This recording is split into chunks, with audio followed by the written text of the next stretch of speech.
Welcome to this explainer on philosophy and truth by Friedrich Nietzsche. Today we're stepping away from the endless noise of the modern world and into a quiet, almost secret space. We're going to explore the profound, radical, early thoughts of a young Nietzsche working late into the night, filling his notebooks with ideas that would completely dismantle the way we think about human knowledge. This explainer is filled with the most striking quotations from this work, lines so powerful they will make you want to read the entire book immediately. Let's start with this vast cosmic perspective. Nietzsche uses this sweeping metaphor to frame just how fragile human existence really is. Think about it. In the grand expanse of an infinite universe, all of our history, our science, our philosophy, it's all just a brief, arrogant minute on a cooling star. We are the clever beasts who didn't discover the truth of the universe. Rather, we just invented the concept of knowing to serve ourselves. To really unpack this, we're drawing entirely from Daniel Brazil's remarkable translation of Nietzsche's unpublished 1870s notebooks. This collection is essentially a workshop of the mind. It's here that he first deconstructed human knowledge, testing out his most explosive theories years before he ever shared them with the public. Section 1. The Pathos of Truth. We begin with an idea that sits right at the core of these notebooks, what Nietzsche calls the pathos of truth. Now, he isn't talking about truth itself. He's talking about humanity's solemn, almost arrogant pride in possessing it.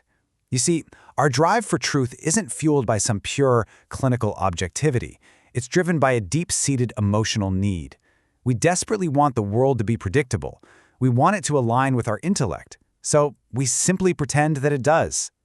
Section 2. A host of metaphors. If the pursuit of truth is actually driven by a hidden emotional need, what does this so-called truth actually consist of? This quote brilliantly illustrates his radical claim. Objective truth is completely unreachable. Instead, language merely designates the relations of things to humans using bold metaphors. When a nerve stimulus becomes an image, that's a metaphor. When that image becomes a sound or a word, that's another metaphor. We are constantly translating a totally alien reality into our own completely made-up human language. The crucial point here is that our intellect doesn't mirror an independent, objective reality. It only measures the world by our own, strictly human standards. We divide the world into concepts that make sense to us. We call a stone hard, but hardness is just our subjective physical reaction to it. We're essentially taking the vast, incomprehensible universe and forcing it to wear human clothes so we aren't utterly terrified by it. Let's hold on this thought for a moment and consider the sheer weight of this idea. He compares truths to coins that have been passed around for so long that the beautiful pictures stamped on them has completely worn off. Now, they're just seen as blank metal. The certainties we build our lives upon, the facts we so proudly defend, according to Nietzsche, they are simply faded poetic fictions that we've collectively forgotten were invented in the first place. Because we can never grasp the absolute core of reality, what philosophers call the thing in itself. The truths we do manage to obtain are essentially empty loops of logic, or just really useful lies. We can't know what a thing actually is. We only know what it does to us or its consequences. We confuse the effects of a thing with its essence. Section 3. The Knowledge Drive. This builds into a fascinating understanding of why we seek out these illusions. If truth is just a worn-out metaphor, why do we care so much about it? Rather than a pure, dispassionate quest for scientific facts, Nietzsche argues our need to know was born out of pure survival. It was a moral commandment, born from necessity. It didn't start in a sterile laboratory. It started in the dirt, among early humans desperately trying not to kill each other or be killed by nature. By forming a collective agreement on what is true, meaning agreeing on the same metaphors and the exact same words for things, early humans found a way to master a hostile world. Over time, through frequent practice, this survival tactic was reinforced until it felt like a moral duty. We forgot that telling the truth was originally just a peace treaty to keep society functioning. Section 4. Art versus Science. This relentless drive for scientific, absolute truth eventually creates a profound and dangerous conflict in our culture.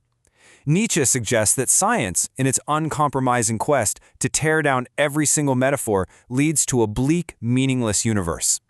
Art, on the other hand, acts as a life-preserving force. Why?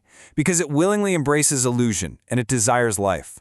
It is in the protective, beautiful veils of art that he believes we find salvation. Salvation from the desperate, destructive realization that absolute truth is a mirage.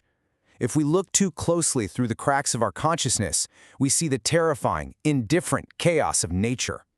Art simply paints a beautiful landscape over that crack, so we can actually endure living. Section 5. The Philosopher's Task. This brings us to the ultimate role of the philosopher in a world devoid of objective certainty. What do? Do we just despair? According to these notebooks, true philosophizing only begins when one steps bravely into the realm of creation. The philosopher must master the drive for knowledge so it doesn't lead to nihilism, and instead use it to consciously build something new. This quote echoes loudly through his work, framing the philosopher not as a passive observer with a magnifying glass, but as an active artist shaping human existence. If the universe doesn't come with prepackaged meaning, then it's our profound responsibility, and honestly our greatest triumph, to invent that meaning ourselves. The thinker's task is to consciously harness those very illusions. Instead of being an unconscious victim of language and metaphor, the true philosopher becomes the master architect of them. We craft meaning and culture to protect us from the abyss of a meaningless, purely physical reality. Section 6. Embracing the illusion. And so we arrive at the culmination of Nietzsche's early argument.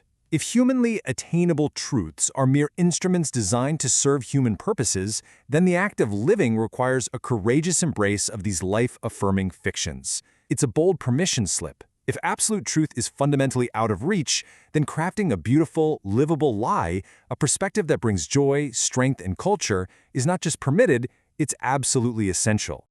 To demand absolute, unvarnished truth is to demand an end to the very things that make life bearable and beautiful. Love, art, culture, purpose, all of these require a layer of interpretation, a layer of humanity placed gently over the cold, indifferent mechanics of nature. We survive, he proposes, precisely because nature mercifully conceals the bleak machinery of existence from us, allowing us to hang suspended in a dream. We ride on the back of a tiger, completely unaware of the beast beneath us, because our art, our metaphors, and our philosophies keep us dreaming. As we conclude this explainer, I want to leave you with this heavy but ultimately inspiring thought. If our truths are simply beautiful illusions, how will you choose to craft yours today? We invite you to reflect on these profound ideas, and we'd love to hear your thoughts. Which quote hit you hardest? Comment below, and be sure to subscribe for more literary insights.